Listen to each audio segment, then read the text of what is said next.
إن هذا القرآن يهدي للتي هي أقوم صدق الله العظيم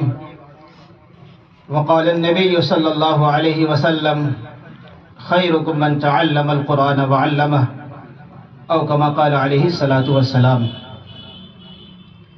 میرے انتہائی واجب الاحترام اسٹیج پر جلوہ فروز علماء کرام اور میرے بھائیوں بزرگوں اور عزیز دوستوں، اس وقت یہ محفل قرآن کریم کی نسبت پر بڑی عظیم الشان محفل ہے، چونکہ اس محفل کا تعلق قرآن کریم سے ہے،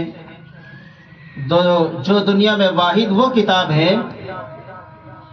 کہ جس کتاب کے اندر اللہ رب العزت نے وہ تمام قوانین اور وہ تمام چیزیں بیان فرمائی ہے کہ جس پر یہ انسان زندگی گزار کر دونوں جہاں میں کامیابی حاصل کر سکتا ہے، دنیا میں بھی اور آخرت میں بھی۔ اللہ رب العزت خود فرماتے ہیں کہ یہی ایک وہ کتاب ہے جو سب سے زیادہ سیدھا راستہ اور طریقے کی طرف رہبری کرتا ہے۔ گویا کہ آپ یوں کہیے کہ اللہ رب العزت نے انسانوں کی ہدایت کے لیے اور انسانوں کی رہنمائی کے لیے ایک ایسا عظیم الشان قانون نازل فرمایا حضور اکرم صلی اللہ علیہ وسلم کے مبارک جسم کے اوپر کہ اس قرآن کریم سے اللہ رب العزت ہم سب کو مخاطب کرنا چاہتے ہیں۔ گویا کہ یہ پورا قرآن کریم تمام انسانوں کے لیے خط کی شکل ہے، خط کی شکل میں اللہ نے حضور اکرم صلی اللہ علیہ وسلم کے واسطے سے ہم سب کو اس کا مخاطب بنایا ہے۔ اس لیے دوستوں بزرگوں، حضور اکرم صلی اللہ علیہ وسلم کے بعد جتنے بھی صحابہ، تابعین، تبع تابعین دنیا میں اللہ رب العزت کے یہاں ان کا مقام ہوا ہے، وہ قرآن کریم کی نسبت سے اور حضور اکرم صلی اللہ علیہ وسلم کے طریقے سے ان کو یہ مقام اور ان کو یہ نسبت حاصل ہوئی ہے۔ اللہ تعالیٰ خود فرماتے ہیں قرآن کریم کے اندر اتل ما اوحی الیک من الکتاب، اللہ تعالیٰ نے خود نبی کو مخاطب کر کے فرمایا کہ نبی جی جو وحی ہم نے تمہارے اوپر اتاری ہے اس کی تلاوت کیجئے، اس کو پڑھیے اور نماز قائم کیجئے۔ اصل تو نماز کا قائم کرنا ہے میرے دوست بزرگ، اور جس قرآن کریم کے پڑھنے کا اللہ رب العزت خود حکم فرما رہے ہو تو دوستو بزرگوں ہمارے لیے اس قرآن کریم کی تلاوت کرنا کتنا ضروری اور اہم ہے۔ لیکن آج کے اس دور میں ہم قرآن کریم کی تلاوت سے انتہائی غفلت کا شکار ہے، نہ ویسے دیکھ کر پڑھنے پر قادر ہے، نہ قرآن کریم کے اندر غور و فکر کرنے پر قادر ہے۔ اس کی واحد وجہ یہ ہے کہ ابھی تک ہمارے دلوں میں اس مقدس کلام کی عظمت نہیں ہے۔ حالانکہ حضور اکرم صلی اللہ علیہ وسلم خود فرماتے ہیں کہ اللہ رب العزت نے اس قرآن کریم ہی کی وجہ سے بہت سو کو بہت اونچے اور عالی مقام پر پہنچایا ہے، اور بہت سو کو اس کے ذریعے سے اللہ رب العزت نے بہت نیچے کے حصے پر پہنچایا ہے۔ اس لیے اس قرآن کریم کے ذریعے سے قیامت کا دن ہوگا اور جب حساب و کتاب ہوگا اس دن قرآن کریم کی ہر آیت ہم سے مطالبہ کرے گی۔ حضرت ابو درداء رضی اللہ تعالیٰ عنہ فرماتے ہیں کہ میں تو قیامت کے دن اس بات سے سب سے زیادہ ڈرتا ہوں اور سب سے زیادہ مجھے خوف اس بات کا ہے کہ کہیں اللہ رب العزت مجھ سے یہ نہ سوال کر لے کہ ابو درداء یہ بتاؤ کہ تم دنیا میں عالم تھے یا جاہل تھے۔ اگر میں اس سوال کے جواب میں یہ کہوں کہ میں جاہل تھا تب بھی پکڑ کا ذریعہ بنے گا کہ کیا وجہ رہی تم نے حدیث کا اور قرآن کریم کا علم حاصل کیوں نہ کیا؟ اور اگر میں یوں کہوں کہ میں عالم تھا تو اب قرآن کریم کی ہر ایک آیت اپنے حق کا مطالبہ کرے گی، یعنی کہ قرآن کریم کے آیات کے اندر جن کاموں کے کرنے کا اللہ نے حکم دیا ہے وہ آیت خود مطالبہ کرے گی کہ تو نے مجھ پر عمل کیا یا نہیں کیا، کیوں نہیں کیا۔ اور جن آیات کے ذریعے سے اللہ رب العزت نے کسی کام سے ہم کو روکا ہے تو قرآن کریم کی وہ آیت ہم سے مطالبہ کرے گی کہ اس کام سے کیوں نہیں رکے۔ اللہ رب العزت نے اس کام کو کرنے سے قرآن کریم کے ذریعے سے منع فرمایا تھا، تو آپ اس سے کیوں نہیں رکے؟ اس لیے دوستو بزرگوں، ہم اپنے صحابہ کرام کی زندگی کو پڑھیں اور ان سے سبق حاصل کریں کہ حضرات صحابہ کرام رضی اللہ عنہم اجمعین نے اپنی زندگی میں کیا کام انجام دیے ہیں اور کس کام کی بنیاد پر اللہ رب العزت نے صحابہ کرام کو کامیاب کیا ہے۔ شاہ ہرقل کے زمانہ ہے، ایک مرتبہ شاہ ہرقل کی فوج کا مقابلہ ہوا مسلمانوں سے۔ اس مقابلے کے دوران صحابہ کرام کی جماعت کو فتح نصیب ہوئی اور اس کی فوج ہار گئی۔ ہارنے کے بعد شاہ ہرقل کے پاس جب اس کی قوم پہنچی تو اس نے اپنی فوج سے یہ بات کہی کہ تمہارا ناز ہو، تم مجھے سب سے پہلے یہ بات بتاؤ کہ جس قوم سے تمہارا مقابلہ تھا کیا وہ تمہارے جیسے انسان تھے؟ فوج کے جو بڑے بڑے آدمی تھے، جنرل تھے، ان سب نے کہا کہ ہاں وہ تو ہمارے جیسے انسان تھے۔ ہرقل بادشاہ دوسرا سوال یہ کرتا ہے کیا وہ تعداد میں تم سے زیادہ تھے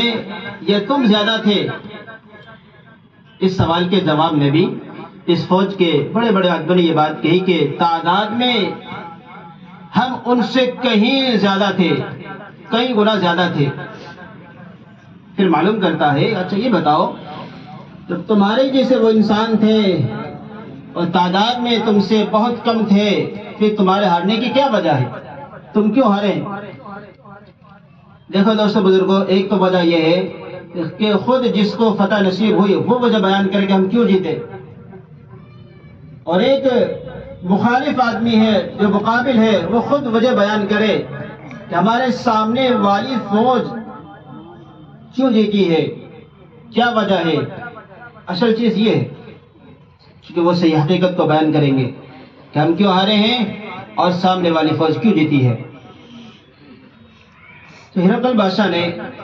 اپنی فوج سے سوال کیا کہ پھر تم مجھے اس کی وجہ بتاؤ، تم کیوں ہارے؟ تو ان میں جو سب سے بڑا جنرل تھا وہ کھڑا ہوا اور فرمایا کہ حضور وہ تو اس لیے جیتے ہیں، ان کی صفات یعنی صحابہ اکرام رضی اللہ عنہم اجمعین کی صفات وہ شخص گنانے لگا کہ سب سے پہلی صفت تو یہ ہے کہ وہ راتوں کو اٹھ کر اللہ کی عبادت کرتے ہیں۔ سب سے پہلا کام راتوں کو اٹھ کر اللہ کی عبادت کرتے ہیں، نماز قائم کرتے ہیں۔ حضرت عمر رضی اللہ تعالیٰ عنہ کا زمانہ ہے، آپ کا آخری وقت ہے، آپ کے جسم کے حصے پر ایک نیزہ لگا کہ جس کی وجہ سے آپ کا پیٹ زخمی ہو گیا، اور اتنا گہرا زخم ہوا روایت میں یہ بات لکھی ہے کہ اس وقت سے پہلے آپ نے جو دودھ پیا تھا وہ دودھ بھی آپ کا باہر آنے لگا، اندر تک زخم پہنچا اور حالت یہ ہو گئی کہ بے ہوش ہو گئے۔ اس کے بعد لوگوں نے کہا کہ ان کو کیسے ہوش میں لایا جائے۔ لکھا ہے کتابوں کے اندر اس وقت کے جتنے بھی اطباء تھے سب کے سب جمع ہوئے اور کوشش کی گئی بے ہوشی سے ہوش میں لانے کے لیے۔ آخر کار جب ساری کوششیں بیکار ہو گئی تو ان میں سے چند حضرات نے کہا کہ ایسے ہوش میں نہیں آئیں گے، بلکہ جب نماز کا وقت ہو ان کے کانوں میں نماز صرف لفظ صلاۃ کہہ دیا جائے، اس لفظ کے کہنے سے ان کو ہوش آ جائے گا۔ آخرکار یہی ہوا، ان کے کاروں میں لفظ صلاۃ یعنی نماز کہا گیا، بس اتنا سننا تھا، فوراً یہ بول اٹھے کہ ہاں کیوں نہیں، نماز تو ضرور پڑھیں گے، اور جو شخص نماز نہ پڑھے اس کا اسلام میں کوئی حصہ ہی نہیں۔ اس لیے دوستو بزرگوں، اب سامنے والی جو فوج ہے شکست کھائی ہوئی، اس کا جو بڑا آدمی ہے وہ بھی اسی چیز کو بیان کر رہا ہے کہ یہ لوگ اللہ کے حقوق کو ادا کرتے ہیں، نماز کا اہتمام کرتے ہیں اور دن میں روزہ رکھتے ہیں، اور آپس میں جو عہد و پیمان ان کے بیچ میں ہوتا ہے اس کو بھی پورا کرتے ہیں، کسی پر ظلم نہیں کرتے۔ اور ہمارے ہارنے کی وجہ یہ ہے کہ ہم شراب پیتے ہیں، زنا کرتے ہیں، عہد و پیمان کو توڑتے ہیں اور حرام کاریوں پر سوار ہوتے ہیں، اور جن کاموں کے کرنے سے اللہ تعالیٰ خوش ہوتے ہیں ان کاموں سے ہم لوگوں کو روکتے ہیں۔ تو یہ وہ صفات گنائی کہ ان کی وجہ سے ہمارے ہیں اور ان کی وجہ سے صحابہ کرام جیتے ہیں۔ اس لیے دوستو بزرگوں، ہمیں بھی یاد کرنا چاہیے کہ ہم بھی اللہ کے ہر ایک حکم پر عمل کریں گے، اور اس قرآن کریم کے ذریعے سے، چونکہ یہ قرآن کریم ایک ایسی کتاب ہے جو ہماری ہر موقع پر اور ہر اعتبار سے ہماری صحیح رہبری کر سکتی ہے۔ اس لیے ہم قرآن کریم کو خود بھی پڑھیں، اپنے بچوں کو پڑھائیں، اور پڑھنے کے لیے عمر کی کوئی قید نہیں ہے۔ کوئی آدمی 10 سال کا ہو گیا، 20 سال کا ہو گیا، 50 60 70 سال کی عمر ہو گئی، اس میں بھی ہر بندہ اپنے پڑھنے کی ترتیب بنا سکتا ہے۔ اس لیے جہاں تک ممکن ہو سکے، اللہ تعالیٰ خود فرماتے ہیں فَقْرَؤُوا مَا تَيَسَّرَ مِنْهُ، کہ جہاں تک کوشش ہو سکے، جہاں تک ممکن ہو سکے، اور جہاں تک آسانی کے ساتھ جتنا چاہو تم پڑھو۔ اس لیے جو حافظ قرآن ہے، قرآن کے پڑھے ہوئے ہیں، ان کا بھی اپنے گھر کے اندر ایک وقت متعین ہونا چاہیے، اور اپنے 24 گھنٹے کی ترتیب میں ہمارا یہ نظام ہو کہ ہم اس وقت میں قرآن کریم کی تلاوت کریں گے، بس یہ وقت ہمارا متعین ہے، تو تب تو ہم روزانہ قرآن کریم کی تلاوت کر سکتے ہیں۔ اگر ہم نے ایسا قانون اور ایسا نظام نہ بنایا تو پھر قرآن کریم کی تلاوت کرنا ہم جیسوں کے لیے بہت مشکل ہے۔ اس لیے دوستو بزرگوں، میں اپنی بات کو اسی پر ختم کرتا ہوں کہ اللہ رب العزت نے ہمیں دنیا میں بھیجا ہے، ایمان کی دولت سے نوازا ہے، اور اس کے ساتھ ساتھ جس طریقے سے اللہ نے ہماری رہبری کی ہے ہم اسی چیز کو سامنے رکھ کر زندگی گزاریں۔ حضرات صحابہ کرام میں بہت سارے کئی صاحب ایسے گزرے ہیں کہ ایک ایک رکعت میں پورا قرآن پڑھ لیا کرتے تھے۔ حضرات صحابہ کرام کے بعد تابعین کا نمبر آتا ہے، اس کے بعد تابعین کا نمبر آتا ہے، اور آج تک کے ہمارے جتنے بھی اکابرین دیوبند ہیں ان میں بھی کوئی نہ کوئی بزرگ ایسا رہا ہے کہ ایک رکعت کے اندر، 2 رکعت کے اندر قرآن کریم کو مکمل پڑھتے ہیں، اور روزانہ ان کا معمول ہے۔ رمضان شریف کے مہینے میں شیخ عبد القادر رائے پور رحمۃ اللہ علیہ کے یہاں پورے مہینے قرآن کریم کی تلاوت کا معمول رہتا تھا، اور آنے والے سے ملاقات بھی ہوتی تھی۔ یہ رمضان شریف کا مہینہ ہے، یہ بات میں اس لیے عرض کر رہا ہوں کہ ابھی رمضان شریف کا مبارک مہینہ آ رہا ہے، اور اس مبارک مہینے کو رمضان سے، اس مبارک مہینے کو قرآن کریم سے خاص نسبت حاصل ہے۔ اس لیے اس رمضان کا ہم استقبال کریں، اس طور پر کہ اس کی تیاری ابھی سے کرنے لگ جائیں، تاکہ وہ وقت آنے پر ہم اپنی تمام عبادات کو اور قرآن کریم کی تلاوت کو پر وقت ہم صحیح طور سے انجام دے سکیں۔ اللہ رب العزت ہم سب کو ان چند باتوں پر عمل کی توفیق نصیب فرمائے۔ وما علینا الا البلاغ۔ ماشاءاللہ۔